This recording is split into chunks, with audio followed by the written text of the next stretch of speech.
نماز جماعت یعنی این چیز، یعنی قول راجح بین اهل علم این واجب. نماز جماعت یعنی چی میشد؟ یعنی واجب میشد. حتی که رسول الله صلی الله علیه و سلم چه گفت؟ یعنی من گفت خواستم که من خواستم که گفت علیه الصلاة و السلام من خواستم که یعنی یک آدم امر کنم و از آن گوید مردم به امام شده نماز خوند. سونی خودم یک نفر یک جماعت مردم که هیزم جمع کرده رفته همون هایی که جماعت با حاضر نمیشن خانه هاشون چی کنم؟ سوزونم. یعنی این چیز یعنی به سبب چی؟ جماعت ترک کردن. اعوذ بالله. و هم به رسول صلی الله علیه و آله و سلم حدیث بریده با اومدگی، حدیث بریده ابن حصیب رضی الله تعالی عنه. این حدیث از بریده حديث از طريق شعبة عن أبي إسحاق عن عبد الله ابن أبي از طريق عبد الله ابن أبي حبيب. نعم، عبد الله ابن أبي حبيب اومدگی از بريدة ابن حصيب و این اسناد یحیی ابن معین و امام الذهلی صحیح گفتگیان. چخیلی که امام ابن المنذری یعنی ترغیب نقل کردگی از ابن معین و از ذهلی اسناد صحیح گفتگیان. رسول صلی الله علیه و سلم بعد از نماز باز بامداد یعنی مردم به نگشته میگفت که اشاهدون فلان گفته، یعنی آدما به چه خطاب میکرد؟ یعنی فلان چه شاهد شد، یعنی فلان نمازنده گفته، یعنی چه نامبر میکرد آدمایا. سونم گفت که از همه نماز وزمنترین برای منافق این فجر و این عشا. یعنی ام اعوذ بالله آدمی که یعنی این صلاتین فجر و عشا ترک میکند این خطرند. اعوذ بالله. یعنی رسول صلی الله علیه و سلم یعنی این چی به خودش یعنی اوصاف منافقای قبول کرد به این کارش کردی. یعنی به خاصتا نماز فجر، نماز عشا باید که فجر جماعت برفتن و تمام جماعت دیگه نمازها برفتن. ما می‌بینیم که یک مثلا چیز یک نماز یعنی جماعت اند خوندن اجرش چی میشد؟ یعنی اجرش از خواننده خوندن 27 بار زاید میشد. اجرش 27 بار تو اجر چی میکنی؟ محروم میکنی خودت.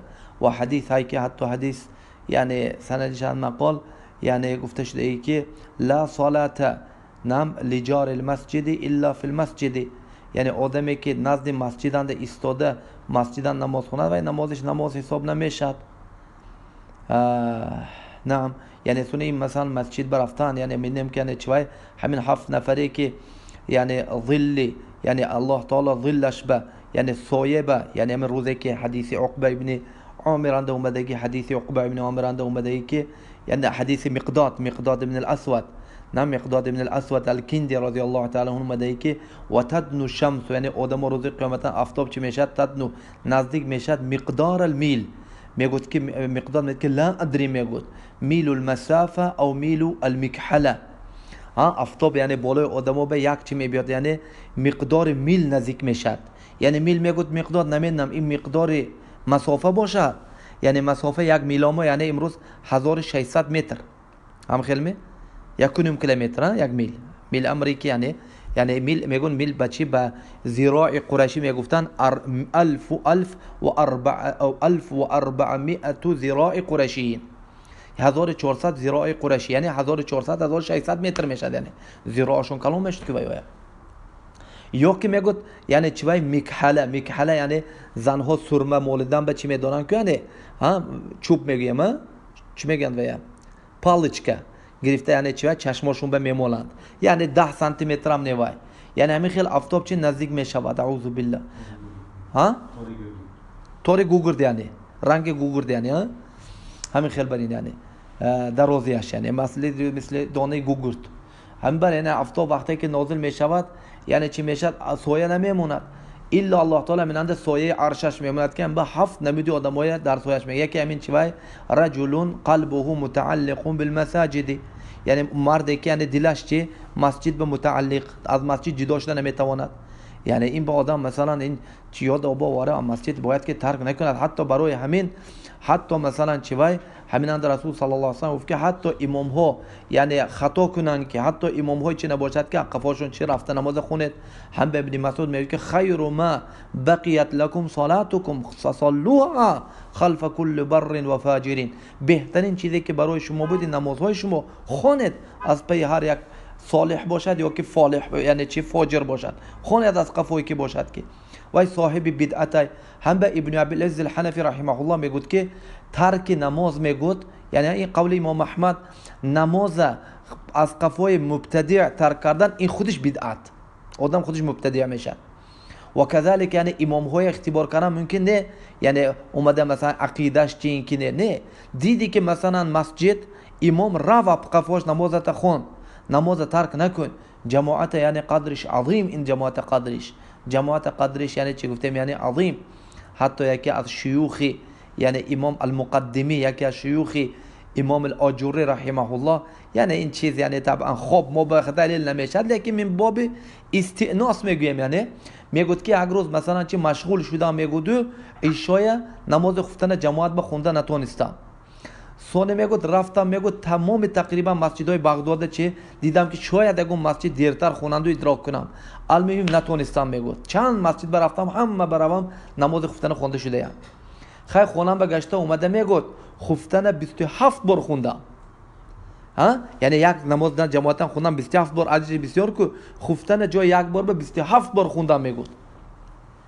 سونه وقتی که چی خوابم برد میگوید خواب من ده بینم میگوید خواب من ده بینم یک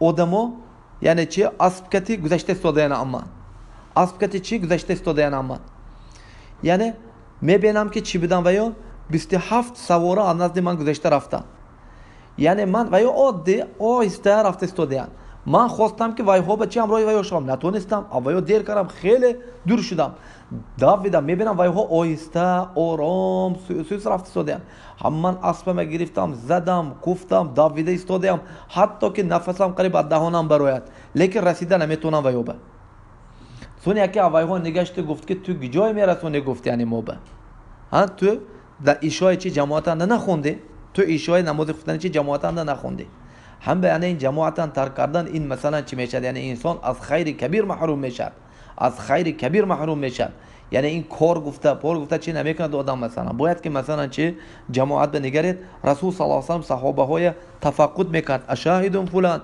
اشاهدون فلان اشاهدون فلان گفته چی میکرد یعنی همه میپرسید کی اومد نه یعنی آدمی که جماعت به ناومد وای به چی وای یعنی به نظری بد نگاه کرده میشه در نکدون. نعم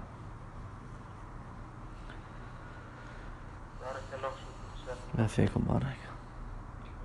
سوال دیگر استاد درباره قدر کردن وقت اهمیت وقت استاد یک نصیحت میکردید بارک الله فیکم خصوصا در حق طالب علم.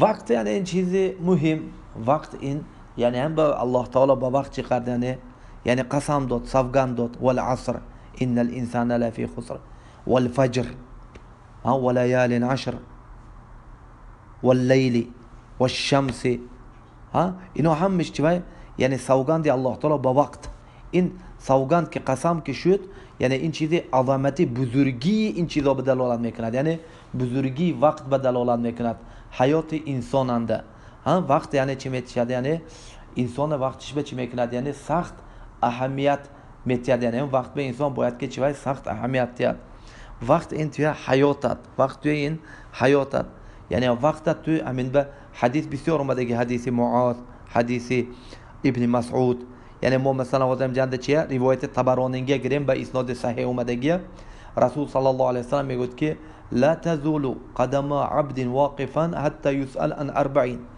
عن عمره فيما أفنى وعن ماله من أين اكتسب وفيما أنفق وعن علمه ماذا عمل به وعن شبابه ما عمل به یعنی همین 4 چیز روز قیامت همین 4 چیز به اگر جواب ندی تو به رخصت داده نمیشه نمیشینی پاد راست می ایستاد یعنی از عمرت پرسیده میشوی، از عمرت.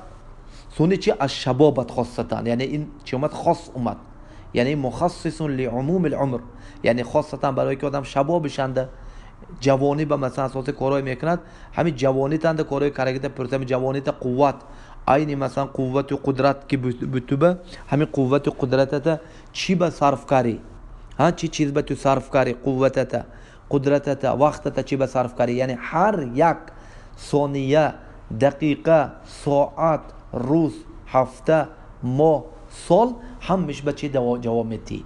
هم به نگو که مثلا این عمر یعنی وقت، یعنی این سال، نه. همین فهم که